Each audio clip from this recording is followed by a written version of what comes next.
Have you ever felt like you're drowning in your own thoughts, struggling to get through each day? Or perhaps you find yourself trapped in a cycle of hopelessness, unsure of where to turn. You're not alone in this. Many people face these feelings every day, often in silence. But what if there was a way out? What if you could change your perspective and break free from the darkness? Imagine a person walking down the street with a smile on their face, talking to friends, living a seemingly normal life. But inside, they're fighting battles that no one can see. Depression isn't always about what's visible on the outside. It's a silent struggle that many endure, even when they seem fine. So, how do we overcome it? How do we find peace amidst the chaos? Before we dive deep into this, think about one simple thing. Have you ever heard someone say, "I don't know why I feel this way, I just do"? That feeling of being lost without a clear reason is more common than you might think. But here's the good news. There's a path toward healing, and it starts with understanding the mind. Welcome to Wisdom Woven. If you're struggling, or just curious about how to change your outlook, you're in the right place. This video could be the turning point you've been looking for. So, if you're ready to learn, listen, and find hope, stay with us till the end. Don't forget to like, comment your thoughts, share, and subscribe to our channel. There are so many views on this channel, but only 0.2% subscribe. So please help us grow by subscribing. Your support truly makes a difference.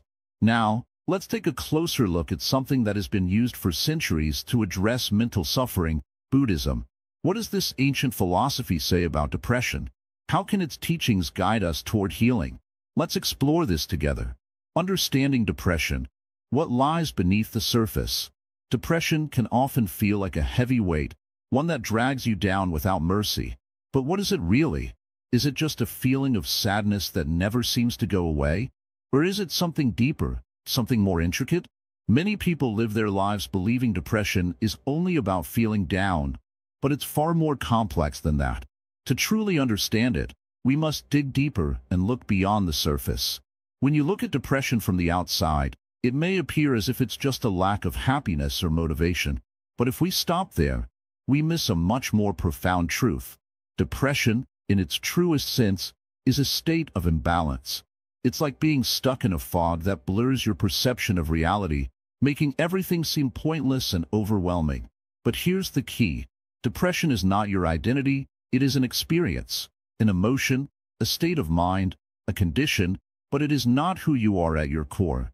At the heart of depression often lies a sense of deep dissatisfaction with life, a feeling that things aren't as they should be. This dissatisfaction may arise from the constant desire for things to be different, better, or more fulfilling. You may look at your life and feel like you're not living up to your potential, or perhaps you feel disconnected from the people around you. There's a gap between your expectations and your reality, and it feels like you're not able to bridge that gap. In Buddhist teachings, this gap is often described as dukkha, a term that goes beyond the simple translation of suffering. Dukkha is the underlying sense of dissatisfaction that permeates life, whether it's physical pain, emotional distress, or existential longing. It's a natural part of being human, but what makes dukkha powerful is the way we react to it. We tend to resist the discomfort of dissatisfaction, which only amplifies our suffering. The more we try to avoid or change our feelings, the more trapped we become in the cycle of dissatisfaction. But how does this connect to depression? Well, depression often arises when we find ourselves stuck in this cycle of resistance.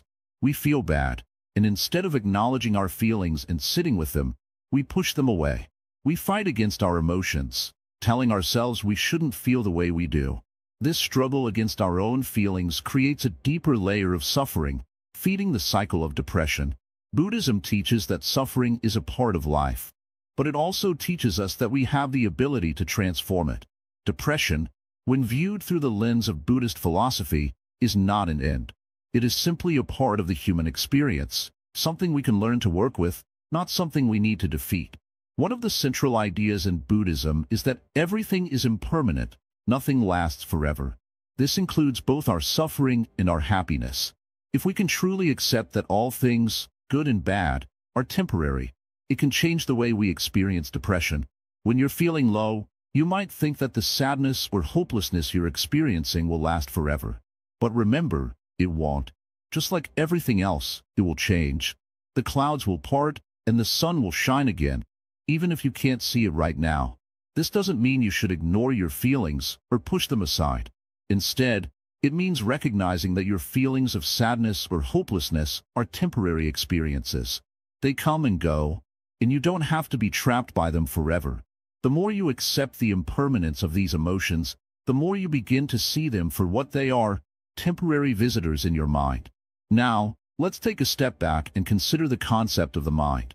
In Buddhism, the mind is often compared to a turbulent ocean.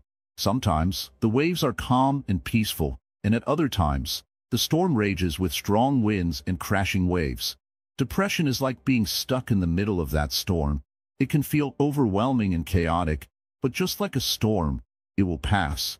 The key is learning how to navigate through it with awareness and understanding. Buddhist teachings emphasize the importance of mindfulness, the practice of being fully present and aware of what is happening in the moment. This means observing your thoughts and feelings without judgment, without trying to change or control them. When we're caught up in depression, we tend to get lost in our thoughts. We replay past events, imagining how things could have been different, or we worry about the future, wondering if things will ever get better. This constant mental chatter can leave us feeling exhausted and overwhelmed.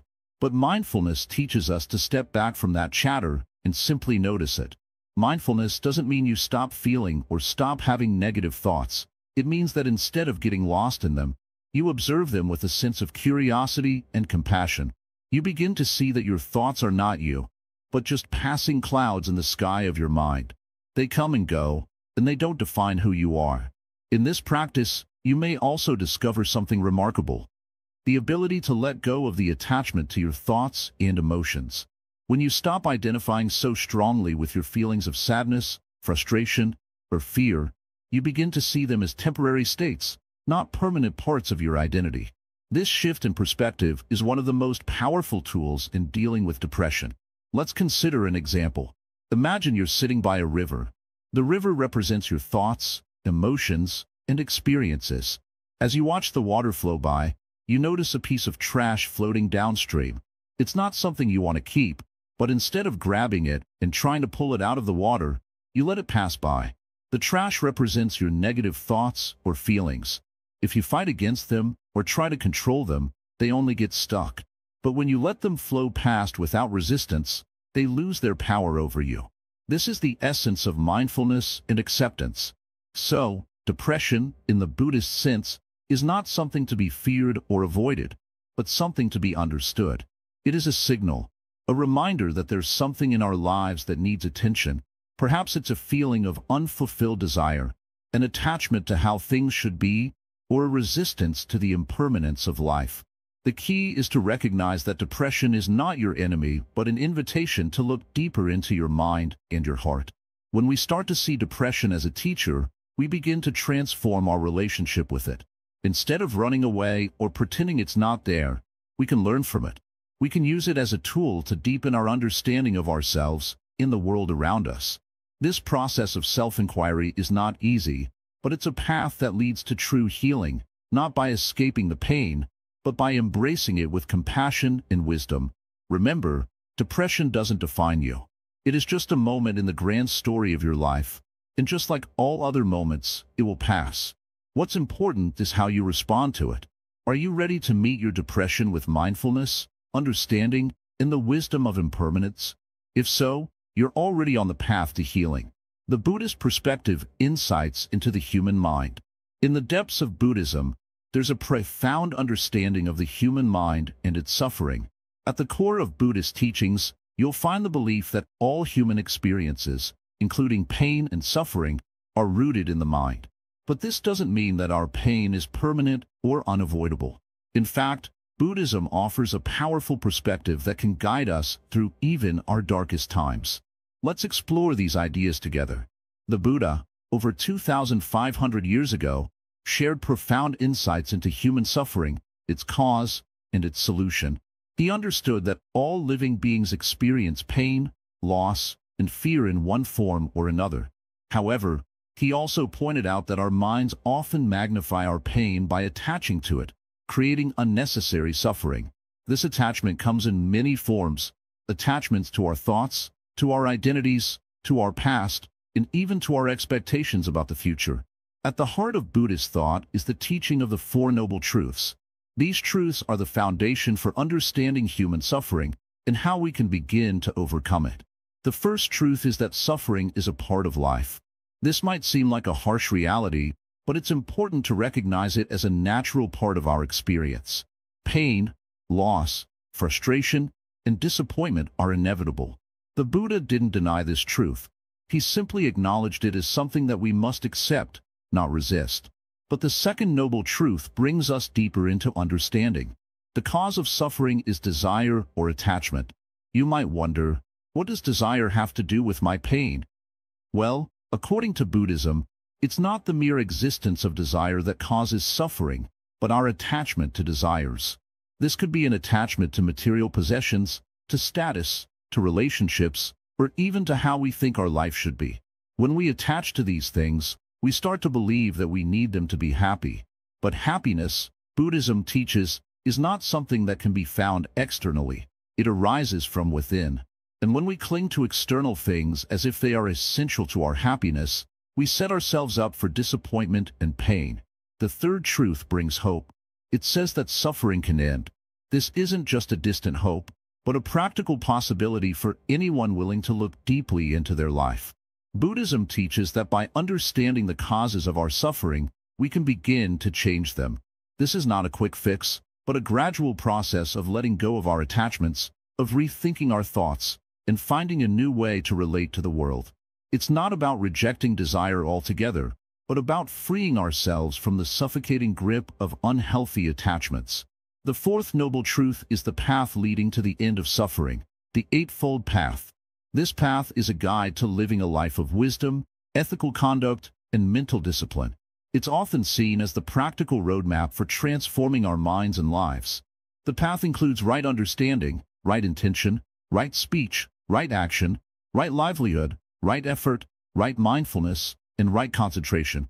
These are not abstract concepts, but daily practices that anyone can adopt. But let's take a closer look at a few key teachings within Buddhism that directly relate to overcoming depression and finding peace in our minds. One powerful tool in Buddhism is mindfulness. Mindfulness is the practice of being fully present in the moment, without judgment. In our everyday lives, we often get caught up in thoughts about the past or the future, which can lead to stress and anxiety. We worry about things that have already happened, or things that might happen. These worries pull us away from the present moment, where peace actually resides. But mindfulness teaches us to observe our thoughts without getting lost in them. It's a simple practice that helps us step back and see our thoughts and feelings as temporary, not as facts that define us. By learning to be present, we can begin to detach from the mental patterns that contribute to depression. Another powerful teaching in Buddhism is impermanence. Everything in life is in a constant state of change. The Buddha taught that nothing lasts forever. Not our pain, not our happiness, not even the thoughts we have.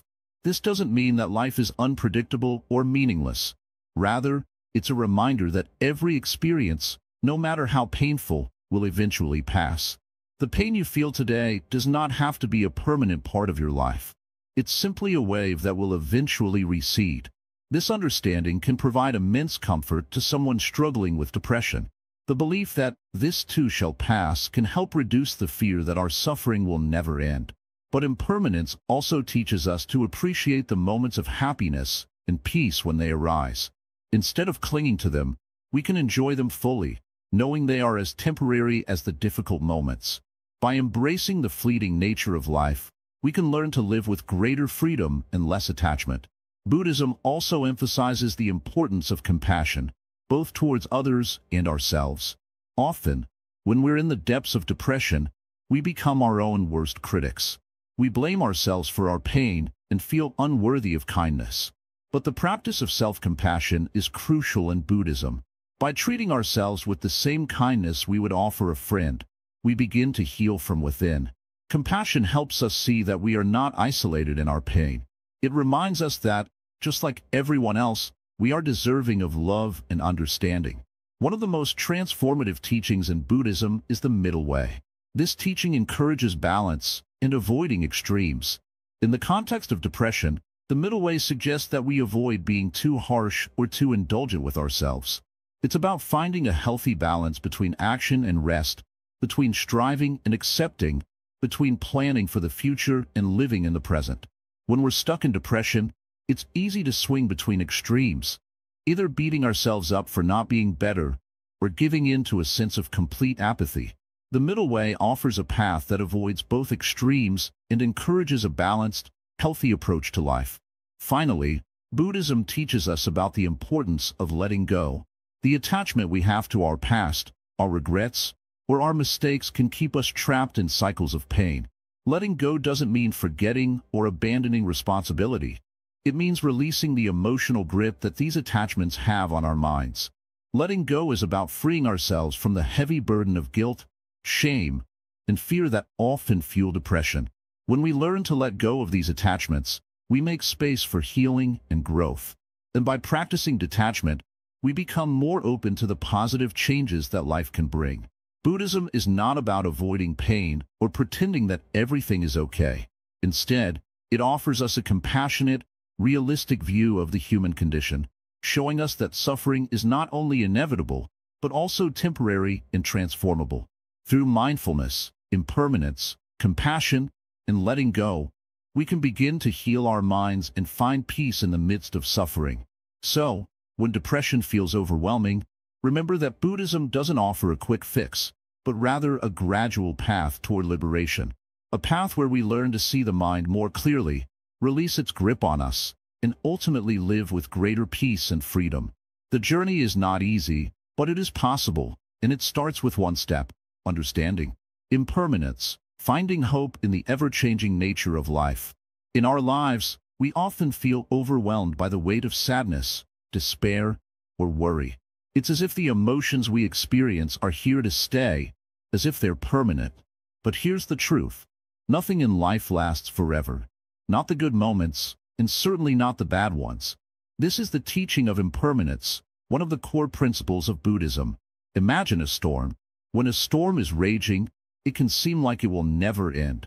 The wind howls, the rain pours down, and it feels like the world is spinning out of control. But eventually, the storm passes. The sun comes out, the clouds clear away, and peace returns. Life is exactly like this storm. The difficult moments we face, the emotional storms in our hearts, will pass. They may seem endless in the moment, but they are temporary. They will end, just as storms do. This understanding of impermanence helps us see that even our deepest pain is not permanent. It gives us hope.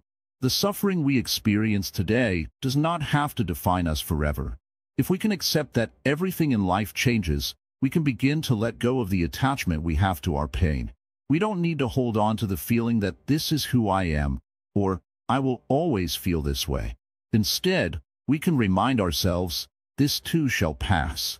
It's not easy to remember in the midst of pain, but it is the truth. Consider your breath for a moment. You breathe in, and then you breathe out. Each breath is a cycle of impermanence. With every inhale, something new enters your body. With every exhale, something old leaves. This simple act of breathing is a reminder that life is constantly changing. No single breath is the same as the one before it, and no moment is the same as the one that passed. In the same way, no feeling or thought you experience is permanent. What feels so overwhelming now may seem like a distant memory tomorrow.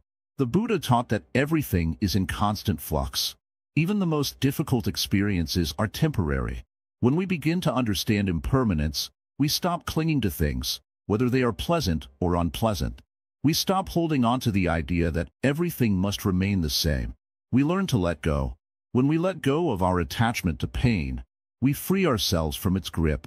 One way to practice this is by reminding ourselves of the changing nature of everything. Think about the seasons. In the winter, everything is cold and barren. Trees have no leaves, flowers are absent, and the earth seems to sleep.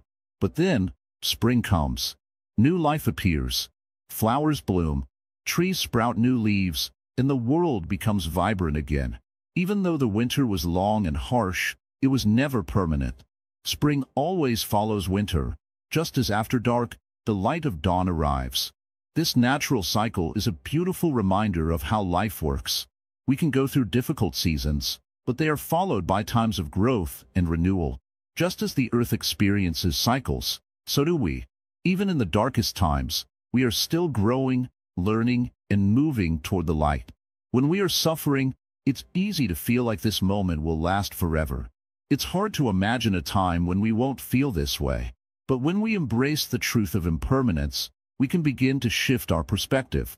We can start to see that every difficult moment is just a part of the flow of life. It will pass. The clouds will clear, and we will find peace again. This understanding doesn't make the pain go away immediately, but it does give us hope that healing is possible. One powerful tool to help you connect with the principle of impermanence is mindfulness. Mindfulness teaches us to pay attention to the present moment without judgment. When we practice mindfulness, we can observe our emotions without becoming overwhelmed by them. We can simply notice the pain or sadness, acknowledge it, and remember that it is temporary. This practice helps us distance ourselves from our emotions, seeing them for what they are, temporary experiences that come and go. In Buddhism, the concept of anicca, impermanence, is closely tied to the idea that everything is interconnected. Just as our emotions change, so do the circumstances of our lives. Everything is in a constant state of flux. When we experience sadness, we can remind ourselves that this sadness is part of a larger cycle. Just as we can't stop the seasons from changing, we can't stop our emotions from shifting, but we can learn to navigate through them with wisdom and patience. The Buddha also taught that attachment is the root of suffering. When we become attached to certain outcomes or feelings, we set ourselves up for disappointment. This is especially true when we become attached to our pain, thinking that it is a permanent part of who we are. By accepting the truth of impermanence, we can release our attachment to suffering and open ourselves up to healing. So, what does this mean for you? It means that no matter how intense your pain feels right now, it will not last forever. It means that you have the ability to ride out the storm, knowing that the sun will shine again. By practicing mindfulness and remembering the principle of impermanence, you can start to shift your perspective on your struggles. The more you let go of your attachment to suffering, the more you can find peace in the present moment. This doesn't mean that we should ignore our emotions or pretend that we're not hurting. On the contrary, acknowledging our feelings is an important part of healing. But when we realize that our pain is not permanent, we can begin to make room for hope. We can remind ourselves that we are not defined by our emotions. Just as the seasons change, so do we. Our feelings are not forever. They will change, and we will grow. If you're struggling, take a moment to reflect on the impermanence of your current situation. Remember, even though it may feel heavy now, it will pass. And in the meantime, take comfort in knowing that you are not alone. All of us go through difficult times, but with time, patience, and the understanding that everything changes, we can heal and find peace once more. The journey of healing may take time, but it's a journey worth taking. The middle path. Striking a balance in emotional extremes. Have you ever felt overwhelmed by the highs and lows of life? One moment, everything feels great. You're on top of the world, full of energy and happiness. But then, in the blink of an eye, things take a turn. You feel lost, unsure, or even trapped in your emotions. These emotional extremes can be exhausting, especially when they happen repeatedly. This is where the Buddhist concept of the middle path can provide a much-needed answer. The middle path is all about finding balance. In our modern world, we're often caught between two extremes. On one side, we have indulgence, seeking constant pleasure and chasing after fleeting desires. On the other side, we have self-denial, where we push ourselves too hard, neglect our needs, or try to suppress our feelings. The problem with these extremes is that they lead to dissatisfaction, frustration, and even more pain. But Buddhism offers a different way, a way of living that is neither excessive nor overly restrictive. Think of it like walking a tightrope. If you lean too far to one side, you fall. If you lean too far to the other, you lose your balance as well. The key is to maintain your center. Just as a tightrope walker must adjust their movements to stay balanced, we must adjust our actions, thoughts, and emotions to find peace. The Buddha taught that true happiness comes not from chasing after pleasure or avoiding pain, but from learning to live with both.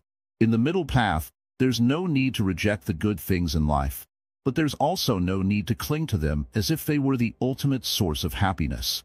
Similarly, pain and hardship are part of life, but they don't have to define us. By finding balance between these forces, we can begin to cultivate a sense of inner peace. One of the key aspects of the middle path is moderation. Moderation doesn't mean withholding enjoyment or pleasure, but rather embracing life without overindulgence. It's about living mindfully and choosing the right amount of everything. Whether it's food, work, relationships, or rest, moderation helps us avoid the pitfalls of excess and scarcity. Take, for example, how we approach our daily routine. If we wake up and immediately dive into work, rushing through every task with no break, we're setting ourselves up for burnout. On the flip side, if we spend the entire day avoiding responsibility, procrastinating, and chasing distractions, we may feel lazy or unaccomplished. The middle path calls us to recognize that both extremes are harmful and instead find a rhythm that supports our well-being. This approach applies to our mental state as well. When we let our emotions control us, we're no longer in balance. We might feel anger or frustration, and instead of acknowledging it, we let it fester and grow. On the other hand, suppressing our emotions can also create a sense of imbalance, leading to stress, anxiety, or even physical illness. The middle path encourages us to observe our emotions, feel them, and then respond mindfully rather than react impulsively. Self-awareness plays a crucial role in walking the middle path. It's important to become aware of our habits, patterns, and tendencies. We often act out of habit without thinking about how those actions affect our mental and emotional state. By practicing mindfulness, we can observe ourselves in the present moment without judgment. This awareness allows us to choose responses that align with balance, rather than getting swept away by unconscious reactions. In Buddhism, the concept of equanimity is key to this practice. Equanimity means maintaining a calm and composed mind, regardless of external circumstances. It's not about detaching from life or emotions, but about remaining steady even in the face of challenges. When we develop equanimity, we're not easily shaken by the highs and lows. We can face difficulties with strength and celebrate joys without becoming overly attached to them. However, walking the middle path is not always easy. It requires continuous effort and reflection. We live in a world that often encourages extremes. Work hard or play hard, be ambitious or be content. The challenge of the middle path is to find our own way, one that is aligned with our true values and needs, rather than following societal pressures. A powerful tool that helps us find balance is meditation. Through regular meditation, we can learn to quiet the mind and cultivate inner peace. As we sit in stillness, we become more aware of our thoughts and emotions. Meditation helps us detach from our mental clutter and gain clarity. Over time, this practice allows us to navigate life with a sense of calmness and ease, helping us stay balanced even when faced with difficulty. In the context of depression, the middle path teaches us not to fall into despair, nor to force ourselves to always be happy. Instead, it guides us toward acceptance, accepting where we are right now without judgment. It's okay to feel sad, frustrated, or even lost at times, but it's also important not to let these feelings define us or take control of our actions. By embracing both the good and the bad with balance, we can move toward healing and growth. Buddhism reminds us that happiness is not something that comes from external achievements or possessions. Instead, it arises from within. When we cultivate a peaceful and balanced mind, true contentment doesn't come from avoiding life's challenges, but from facing them with a calm and centered heart. The middle path offers a way to experience life more fully without getting swept away by its extremes. So, how can you begin walking the middle path today? Start by observing where you might be swinging to extremes in your life. Are you overworking yourself, or are you avoiding responsibility altogether? Do you find yourself overly attached to outcomes, or do you suppress your emotions? Once you've identified these patterns, take small steps toward balance. It might mean taking a break when you feel overwhelmed, practicing self-compassion when things aren't going as planned, or allowing yourself to enjoy life without guilt. Walking the middle path is a lifelong journey, but every step you take brings you closer to a place of inner peace. It's not about being perfect or never feeling extreme emotions, but about finding the middle ground where you can be at peace with yourself, no matter what life throws your way. By embracing the middle path, you can transform your experience of life. You'll learn how to find peace in the present moment, no matter your circumstances. The key is to take one step at a time, mindfully, patiently, and with the understanding that balance is not something we attain once and for all, but something we nurture every day. Remember, the middle path isn't about avoiding life's difficulties. It's about learning to live with them in a way that doesn't overwhelm us. It's about finding balance between effort and rest, between joy and sorrow, between attachment and detachment. With practice, you'll find that this balanced way of living becomes second nature, leading you to a more peaceful and fulfilling life. Mindfulness and meditation, tools to calm the storm within. Life is full of distractions. We are constantly pulled in different directions by our thoughts, emotions, and the world around us. In such a busy and noisy world, it's easy to forget to pause, breathe, and just be. But what if I told you that a simple practice could help you find calm in the storm? A practice that's been around for thousands of years, one that is known for its power to change how we experience life. That practice is mindfulness. Mindfulness is the art of being fully present. It's about paying attention to the here and now, without judgment, without rushing, and without worrying about what's next.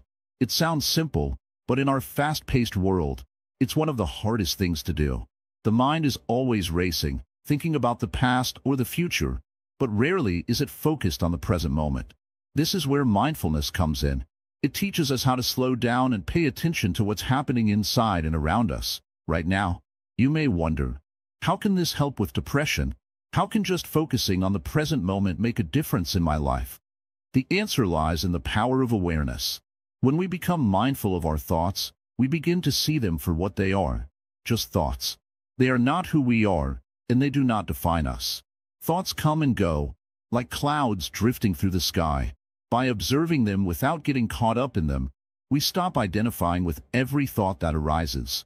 This can bring immense relief to the mind. Imagine this. You're sitting quietly, and a thought comes into your mind, perhaps a worry or a feeling of sadness. Normally, this thought would trigger a flood of emotions, and before you know it, you're caught in a spiral of negative thinking. But when you practice mindfulness, you simply notice the thought and let it go.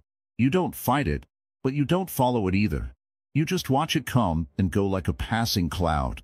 This ability to detach from your thoughts is incredibly freeing and can help ease the grip of depression. But how do you cultivate mindfulness? It begins with simple practices, one of the most powerful being meditation.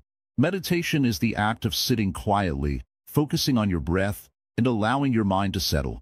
It's a simple act, but the benefits are profound. When you meditate, you train your mind to be still, and this stillness creates a space between you and your thoughts. Instead of being overwhelmed by your emotions, you begin to observe them from a place of calmness and clarity. At first, meditation might seem difficult. The mind will wander, and you may feel like you're not doing it right. That's okay. The key to meditation is patience and consistency. Every time your mind drifts, gently bring it back to your breath. It's a process of learning to be kind to yourself and not judging yourself for having wandering thoughts. In fact, the more you practice, the more you'll realize that this is the essence of meditation, simply noticing and gently returning to the present moment. A common misconception about meditation is that it's about clearing your mind completely, but that's not the goal. The goal is to be aware of whatever is happening in your mind without getting swept away by it. Whether it's a happy thought, a sad thought, or a random thought, you don't need to attach meaning to it. You simply observe it and let it go.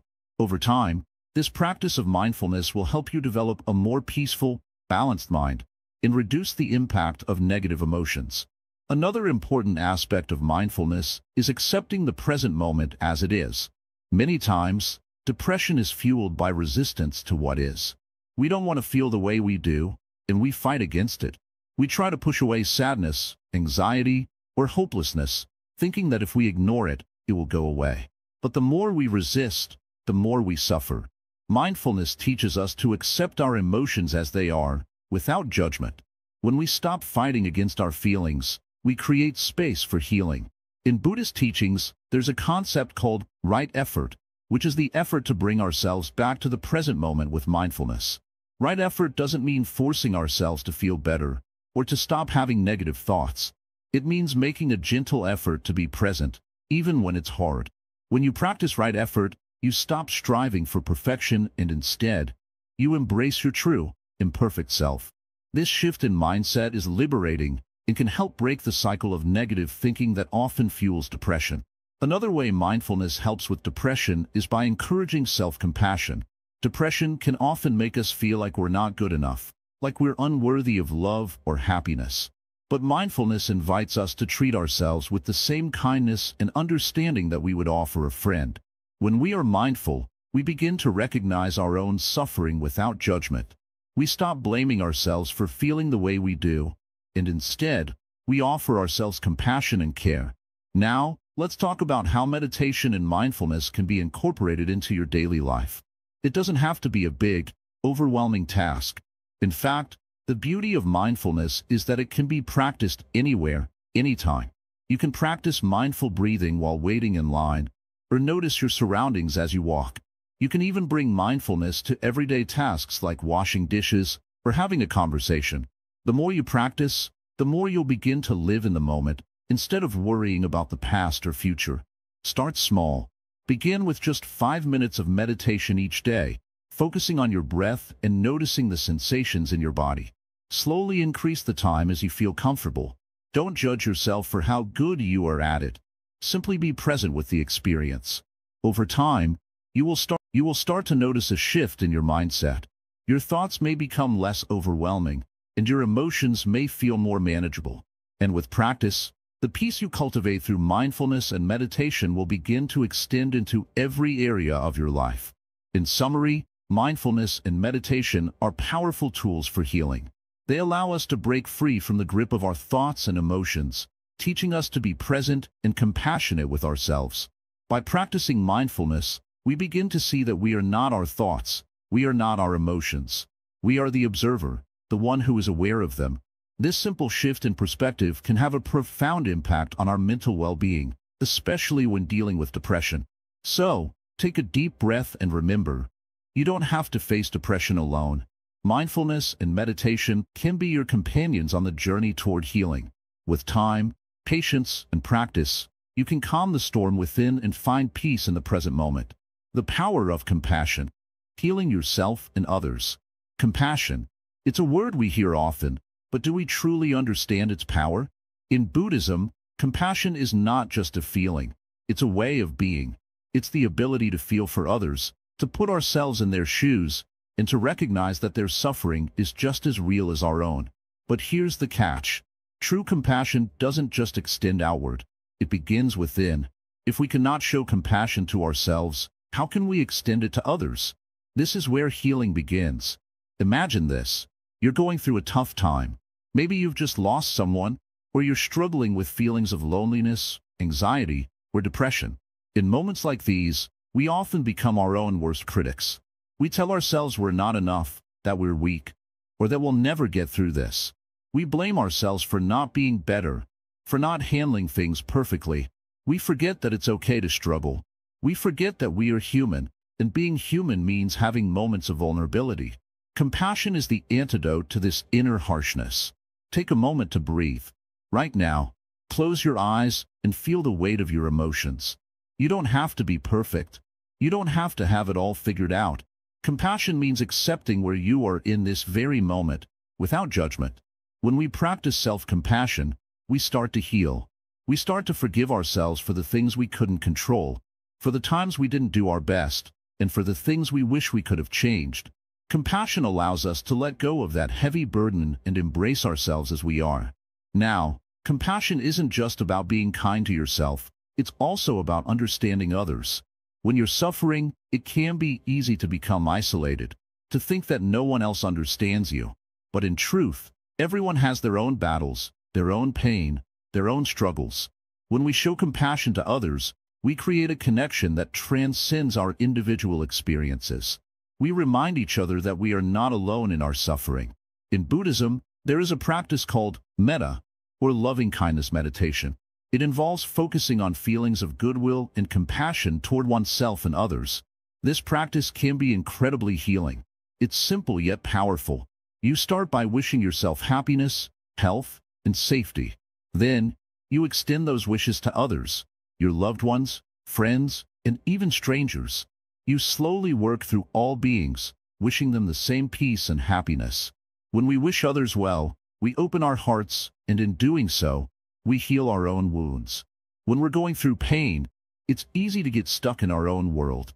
We become absorbed in our thoughts, our worries, and our fears. But compassion teaches us to look beyond ourselves. It teaches us to recognize that others are suffering too. When you see someone else struggling, whether it's a friend, a colleague, or even a stranger, you can offer a kind word or a small act of kindness.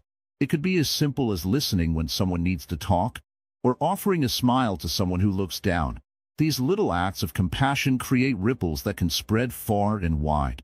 You might be thinking, but how can I be compassionate when I'm struggling myself? That's a fair question. The truth is, the act of helping others doesn't just benefit them. It helps you, too. When you show compassion to someone else, it shifts your focus away from your own pain and creates a sense of purpose. It reminds you that you're not just a person suffering in isolation. You are a part of a larger web of interconnected beings, and your actions have the power to bring healing. In the Buddhist tradition, it's said that when we show compassion to others, we are also showing compassion to ourselves. The two are deeply connected. In fact, practicing compassion for others can be a way of healing your own wounds. It's a cycle. The more compassion you give, the more you receive. This is not just a philosophical idea. It's backed by research, too. Studies have shown that when we engage in acts of kindness, our brain releases feel-good chemicals like oxytocin and serotonin, which can reduce stress and improve our overall well-being. It's a natural way to heal the heart. But let's not sugarcoat it. Showing compassion can be difficult. It can feel like there's nothing left to give when you're already running on empty. There may be times when you feel resentful or overwhelmed, when you don't feel like reaching out to others. And that's okay. It's okay to have those moments. Compassion doesn't mean always being strong or always having the answers. It means being gentle with yourself during the hard times and being willing to try again. Sometimes, the most compassionate thing you can do for yourself is to rest, to take a step back, and to give yourself the space to heal. Compassion isn't about forcing yourself to give when you have nothing left.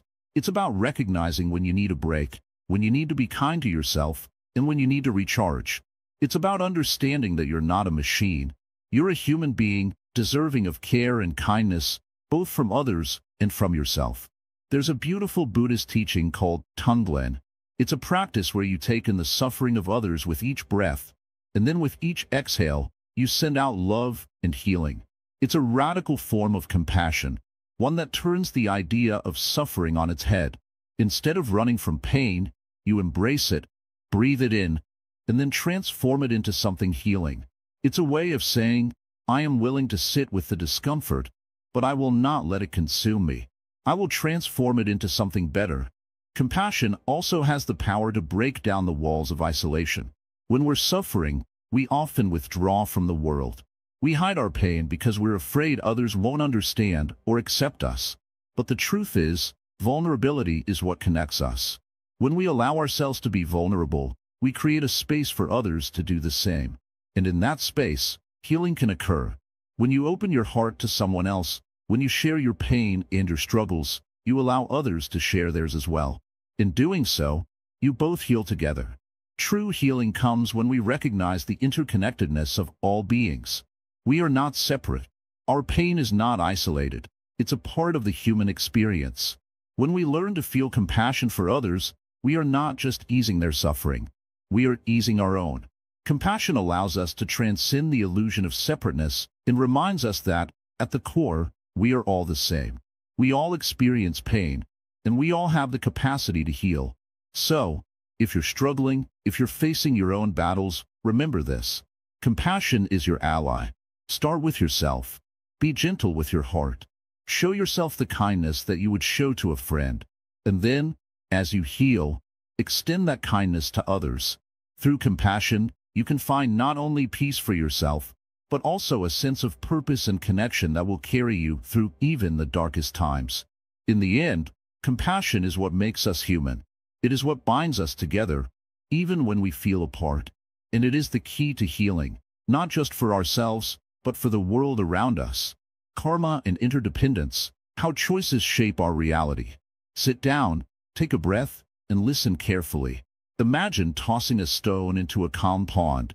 What happens? Ripples. The ripples spread out, touching everything in their path. This is karma, not some mystical force, but a simple truth of cause and effect. Every action we take, every word we speak, and every thought we allow to grow in our mind creates ripples in the pond of life. These ripples shape the reality we experience today and tomorrow. Karma isn't about punishment or reward. It's about understanding that everything we do matters. Think about it. When you plant a seed, what grows? If you plant a mango seed, you don't get apples, you get mangoes. The same is true for our actions. Positive actions lead to positive outcomes. Harmful actions lead to pain and suffering. It's that simple. But there's more to karma than just personal responsibility. It's deeply connected to the idea of interdependence, the understanding that nothing in this world exists on its own. Take a moment to reflect. Could you live without air? Without water? Without the efforts of countless people who grow your food, build your homes, and create the tools you use every day? The truth is, we're all interconnected. Your actions don't just affect you. They ripple out into the world, touching the lives of others. And in turn, their actions ripple back, affecting you. It's a constant cycle, a web of connections that binds us all together. Let's make this even simpler. Picture a beehive. Each bee plays its role. Some collect nectar, others protect the hive, and some care for the queen. Alone, a bee can't survive. But together, they thrive. That's interdependence. Just like the bees, we rely on one another, whether we realize it or not. Now, what does this mean for you? It means that your choices have incredible power. When you act with kindness, you're not just helping someone else. You're planting seeds of goodness that will grow and return to you in ways you might not expect. When you forgive, you're not just letting go of anger. You're breaking a chain of negativity that could otherwise spiral out of control. But let's not ignore the other side. Negative actions, like lying, hurting others, or even indulging in self-destructive thoughts, also create ripples. These ripples can spread pain and suffering, not just to others but back to you. It's like polluting a river. Eventually, that polluted water finds its way back to you. So, how do we use this knowledge to change our lives? The first step is mindfulness. Pay attention to your actions, your words, and even your thoughts. Ask yourself, is this creating positive ripples or negative ones? Am I planting seeds of kindness or seeds of suffering? Let's take an example from daily life. Imagine you're stuck in traffic. You're late, frustrated, and tempted to lash out at the driver who just cut you off. Now, you have a choice. You can honk, shout, and let your anger spill over, creating more negativity. Or you can pause, take a deep breath, and let it go. By choosing the second option, you're not just avoiding conflict, you're breaking a cycle of negativity that could have escalated into something worse. Karma and interdependence also remind us of something beautiful, the power of small actions. A smile, a kind word, or a simple gesture of help can create ripples that change someone's entire day, or even their life. And those positive ripples will eventually find their way back to you. Here's a story to think about. There was once a man walking along a beach covered in starfish, stranded and dying under the hot sun. He began picking them up, one by one, and tossing them back into the sea. Someone saw him and said, "Why bother? There are thousands of starfish here. You can't save them all. What difference does it make?" The man picked up another starfish, tossed it into the water, and said, "It made a difference to that one." This story reminds us that even the smallest actions matter. You don't have to change the whole world. Just focus on making a difference where you can. Those small ripples add up. And here's where interdependence becomes even more powerful. When you act with kindness, others are inspired to do the same. Your positive ripples encourage others to create their own. It's like lighting a candle from another flame. The light spreads without dimming your own. But remember, understanding karma isn't about controlling outcomes. You can plant the seeds, but you can't force them to grow overnight. The results of your actions may take time to appear. That's why patience is so important. Trust that good actions will bring good results, even if you don't see them immediately.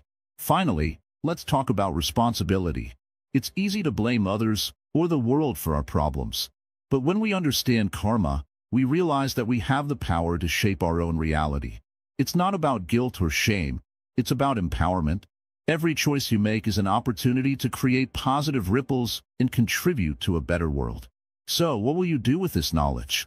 Will you continue to act out of habit, letting anger, fear, or greed guide your actions?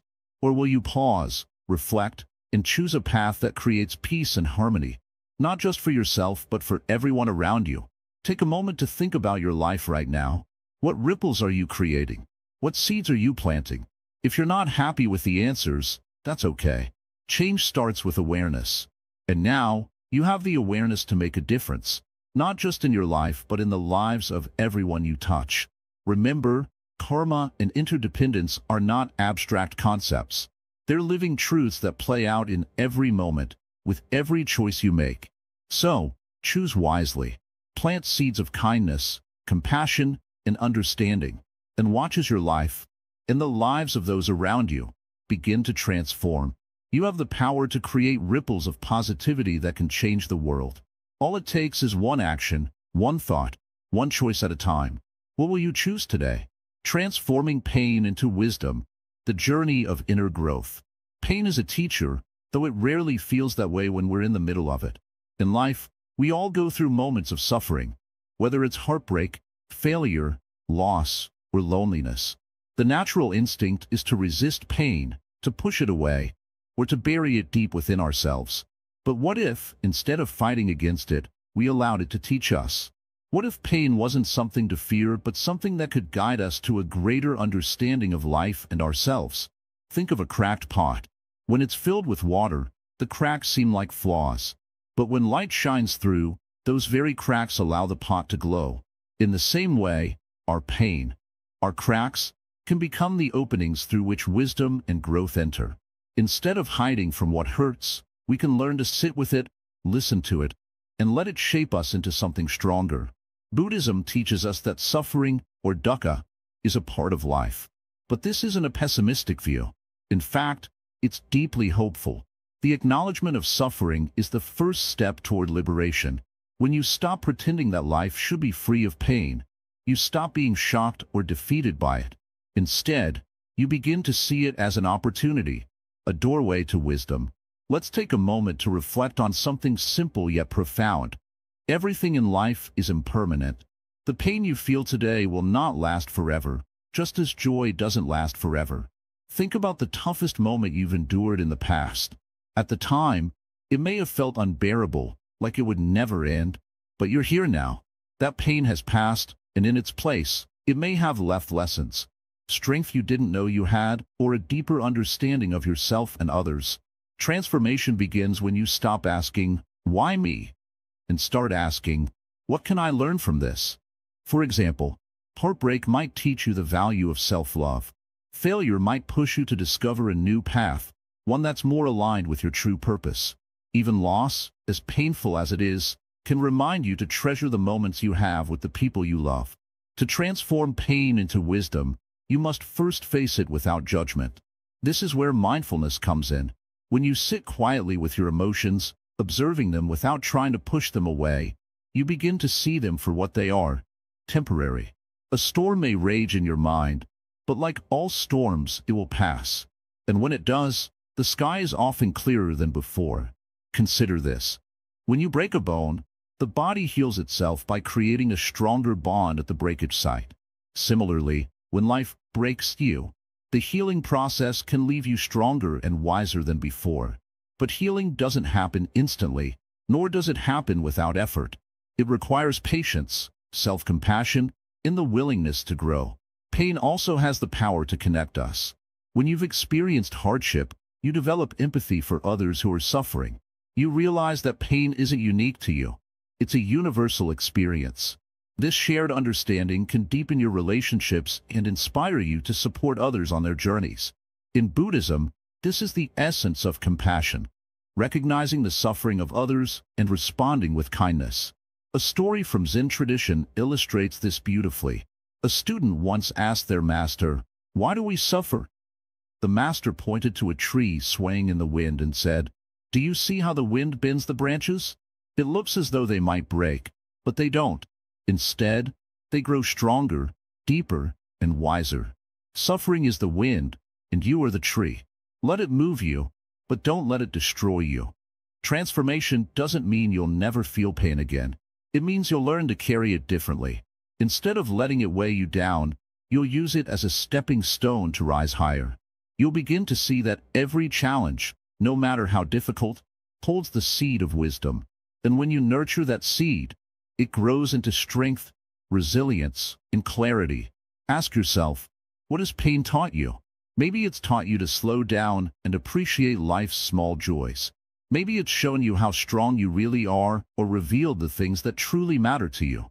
These lessons are the treasures hidden within suffering, waiting to be uncovered. Remember, the journey of inner growth is not a straight path. There will be setbacks, moments of doubt, and times when it feels like you're not making progress. But even in those moments, growth is happening. Every step you take, no matter how small, brings you closer to the person you're meant to become. In Buddhism, there's a saying, "No mud, no lotus." The lotus, a symbol of enlightenment, grows out of muddy waters. Without the mud, there would be no lotus. In the same way, your pain and struggles are the fertile ground from which your wisdom and growth will bloom. Embrace the mud, for it is part of your journey. So, how do you begin this transformation? Start by being kind to yourself. Allow yourself to feel your emotions without judgment. Practice mindfulness to bring clarity to your thoughts.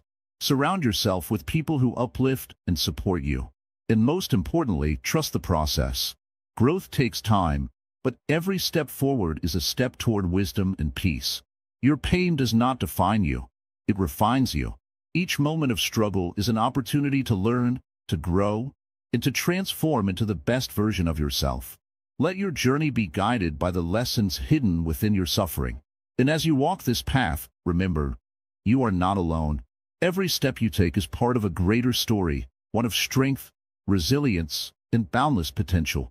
Conclusion, your journey to healing and self-discovery.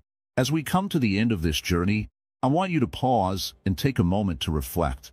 The path we've explored together is not just a path of knowledge, but one of personal transformation. What we've discussed isn't just theory, it's real. It's a way of life that has been tested by millions for thousands of years. And the beauty of it all? You don't need to become a monk or leave your life behind to apply these teachings. You don't need to wait for a moment of complete clarity to start. You can begin right here, right now, with whatever you're feeling, wherever you are. So, where do you go from here? What's next in this process of healing and growth? The first step, and perhaps the most important one, is to acknowledge that healing is a journey, not a destination. It's easy to feel like you have to fix everything at once, to make yourself better, instantly. But just like the seasons change slowly, so does personal transformation. No one becomes free of suffering overnight. And that's okay. It's not about rushing to the end. It's about walking steadily, step by step. Buddhism teaches us that life is a journey of constant change. Our emotions, our thoughts, even our bodies, they're all shifting and transforming all the time. When you stop and reflect, you'll notice that what seemed so overwhelming in the past isn't as heavy now. It's not that the problem has gone away, but rather, you've changed, you've learned, you've grown. Remember the concept of impermanence that we discussed earlier? Everything is constantly in flux. The sadness you feel today will not last forever. And this isn't just an abstract idea, it's something you can rely on. Nothing stays the same. Not your thoughts, not your feelings, not your pain. It will pass.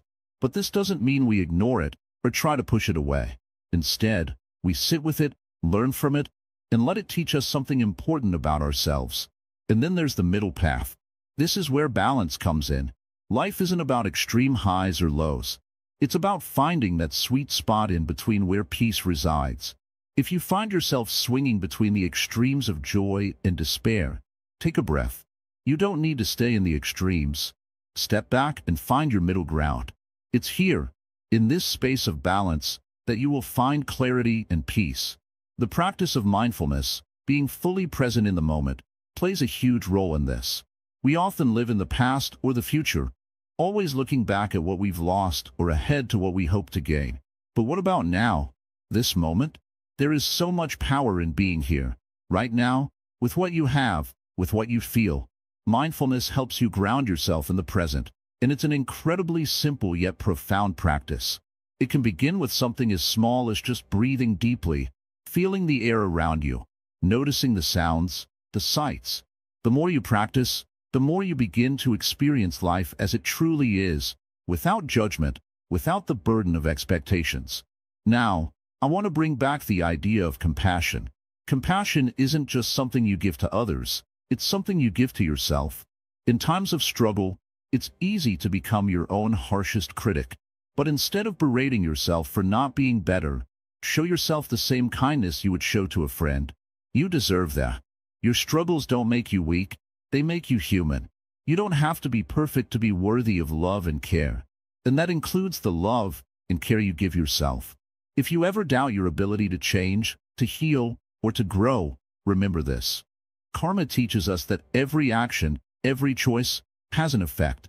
And every choice you make, no matter how small, leads you somewhere.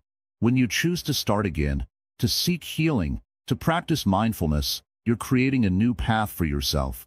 You're shaping your future. Every step you take, no matter how tentative, is moving you toward a better version of yourself. Letting go is another essential part of the process.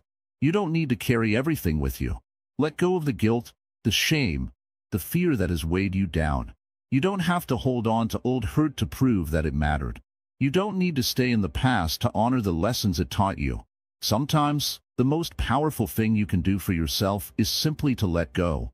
Release what no longer serves you, and make space for what's to come. Throughout this journey, we've talked about the Noble Eightfold Path and how it offers a guide for living a life of wisdom, ethics, and mental discipline. This path isn't something you need to follow perfectly, but by taking even small steps toward it, you're moving toward a more peaceful and fulfilling life. It's not about being perfect, it's about being present, being mindful, being compassionate toward yourself and others. Every one of us has the potential to transform, and in the face of suffering, there is always the opportunity for wisdom. Pain doesn't have to define you. It doesn't have to break you.